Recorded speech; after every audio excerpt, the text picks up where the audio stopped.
May dumayo sa akin ditong bata tapos nagulat ako sa sinabi niya. Ano tay, piling ko ako na muna makakatalo sa'yo gamit ang hanabi ko kaya pagandahin mo na yung Mia mo.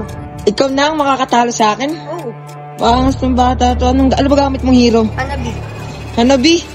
Tak hindi mo na kinakaban sa hero mo eh. Tignan na lang natin. Ano, subukan mo? Sige. At tara, labanan mo sa gaming room ko.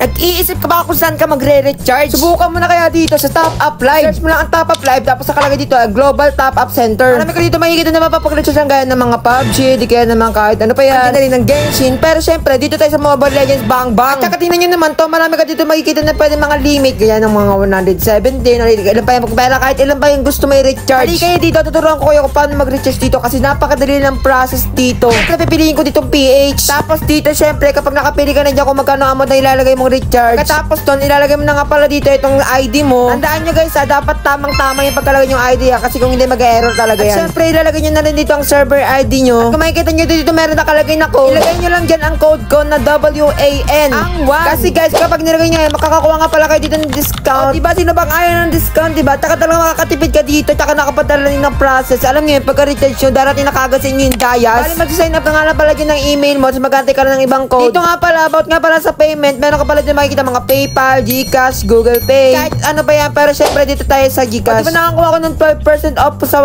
redeem code na 1? At nagkaroon tayo dito ng Dayas. Talaga naman makakabili na ako dito ng Starlight ko dahil dito nakapag-recharge ako ng madaling process. Guys, ano pa inaantay nyo? Kung naghanap kayo ng ma-recharge dyan na mabilis ang process, dito na talaga kayo sa Top Up Live. Promise, sulit na sulit dito dahil meron dito ng voucher. Siya na daw yung tatalo sa Mia ko gamit daw yung hanabi niya. Totoo ba yan? Totoo yun. Totoo nga. Sinimulan na nga namin dito para mapakita ko na sa kanya kung totoo ba yun. Pero kung totoo naman sinasabi niya dito kasi nagulat ako dito sa ginamit niyang spell. Grabe guys, naka-inspire din pala siya. Nagulat ako dito kasi naka-spell pala siya. Tapos dito kakasimula pa lang talaga nakipagbakbakan na kagad siya dito kasi kala niya siguro may palagsisahin kasi naka-inspire siya.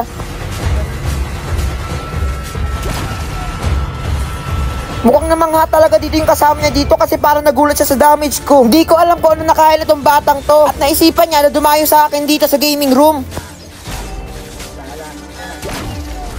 Hindi na nga ako dito nag-recall kasi nga sabi ko dito magkakat muna ako dito ng minions. Kinabahan pa nga ako dito kasi kala ko dito mapapatay na ako ng hanabi niya. Grabe talaga tong hanabi niya para talagang kapiranggot pa yung damage. Pero buti lang talaga nagkaroon ako dito ng ulti kaya nakatakas pa ako dito. Pagkatapos nun bumalik na nga kagad ako dito sa magkakat sana ako dito pero nagulat ako dito kasi kaya nakita ko siya dito kaya pinatay ko na lang muna siya. Siguro akala niya dito magkakaroon na siya ng chance na makill niya ako dito. Kaya sa na lang muna dito tinulungan ko mag-recall.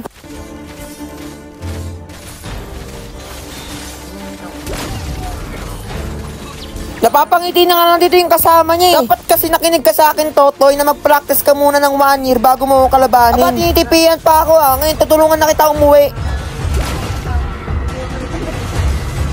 Ewan ko ba sa tuwing may dumadayo dito sa gaming room ko, wala talagang nararamdaman ka ba? Kasi alam niyo naman na ako naman talaga mananalo at wala pa nakakatalo sa akin. Akala ko nga dito, totoo yung sinasabi nitong bata na to, nakala niya daw siya na daw makakatalo sa akin. Pero nagkakamali kayo. Pwede bang meron ako dyan may makalaban na mas malakas talaga, yung parang kakabahan talaga at kikilabutan ako? Kasi hindi pa ako nakakaranas ng talo eh. Pero dapat kapag may ikipaglaban kayo, siguro din yung nakapag-practice kayo ng 1 year bago nyo katapatin. Kung ayaw nyo mabugbog, gaya na ginagawa ko dito sa Hanabi.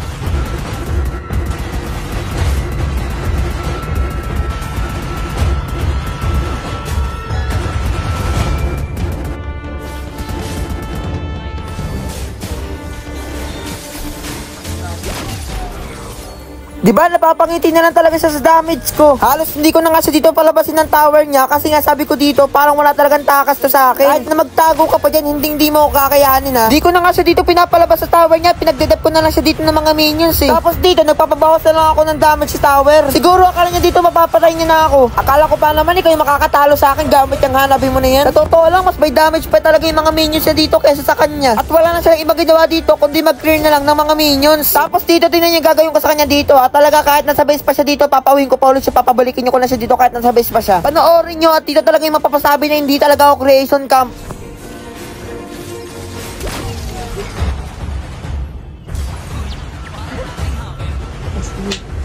Sayang, Starlight na. Kala mo ba itatalunin mo yung Mia ko gamit ang Hanabi mo? Naglag lang. Nice game.